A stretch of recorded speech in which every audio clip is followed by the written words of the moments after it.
Le développement ici dans le district de Nanbu, dans la province du Sichuan, n'est pas un sprint, et c'est ainsi que le secrétaire du parti, Jiang Gengsheng, commence tous les jours. Il se concentre, dit-il, et il est souvent rejoint par des collègues du parti pour discuter de leur calendrier.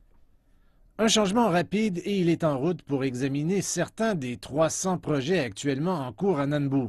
Des projets comme cette route et un tunnel qui aideront à créer une nouvelle zone industrielle et de nombreux emplois dans des entreprises allant de la production de la soie et de la bière aux voitures électriques et aux téléphones portables. De l'autre côté de la montagne se trouve le parc industriel et voici un nouveau quartier pour le district avec ce lien de transport. Nous pouvons relier l'industrialisation et l'urbanisation et intégrer la ville. Il rassemble les travailleurs et reprend rapidement son chemin en inspectant un énorme nouveau projet scolaire et une coopérative de culture d'oranges récemment lancée qui donne à chaque villageois un terrain pour augmenter ses revenus. Mais avec le développement viennent certains désaccords. Les villageois doivent encore être convaincus que de cultiver la terre eux-mêmes va leur rapporter plus.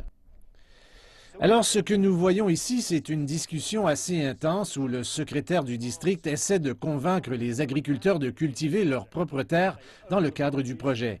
S'ils possèdent leurs produits, ils peuvent faire plus d'argent. S'ils louent leur terre à une entreprise, ils ont un revenu garanti, mais cela pourrait rapporter moins d'argent. Les agriculteurs se demandent s'ils doivent prendre le risque. Certains villageois disent qu'ils sont trop vieux pour exploiter la terre eux-mêmes et ont besoin d'une aide de la part d'experts. Ils s'inquiètent également de trouver un marché pour leurs oranges une fois qu'elles seront récoltées. Une par une, Jiang Gengsheng a abordé leurs préoccupations jusqu'à ce qu'un consensus soit atteint.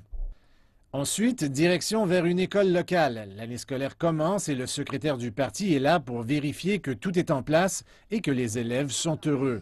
Parce que c'est une école dans un secteur assez rural, beaucoup d'enfants vivent ici, mais ils peuvent parler à leurs parents grâce à ce lien vidéo.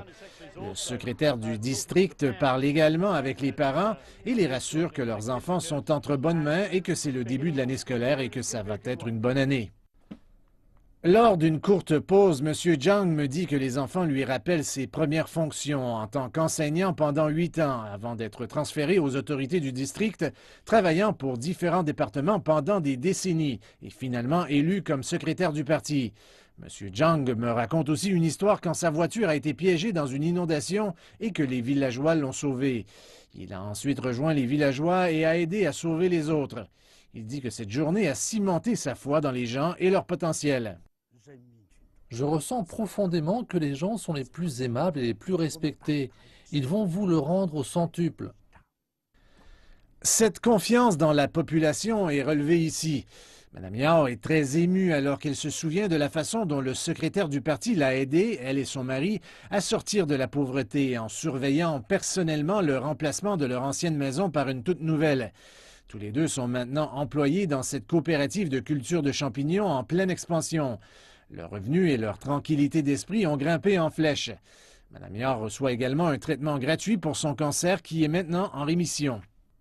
Les Chinois sont fiers de cette situation qui évolue rapidement. Nous sommes pleins de confiance dans la voie du socialisme avec des caractéristiques chinoises. Le secrétaire du parti du district est le commandant de la ligne de front et l'établissement d'un comportement exemplaire dans le cœur des gens est la partie la plus enrichissante de ma carrière. Famille par famille, ce genre d'attention aux détails a conduit le district de Nanbu à devenir une communauté assez prospère, un objectif que toute la Chine espère atteindre d'ici 2021. La réalisation de ce but nécessite un effort total. Nous sommes invités à une réunion du comité de réduction de la pauvreté du district. Ici, les fonctionnaires et les experts du district partagent les préoccupations et les meilleures pratiques du village. Et dans son bureau, le secrétaire du district du parti montre du leadership lors d'une séance avec ses collègues. Il n'y a pas de place à l'erreur, souligne-t-il. Tout le monde doit concentrer ses efforts pour augmenter les revenus ruraux.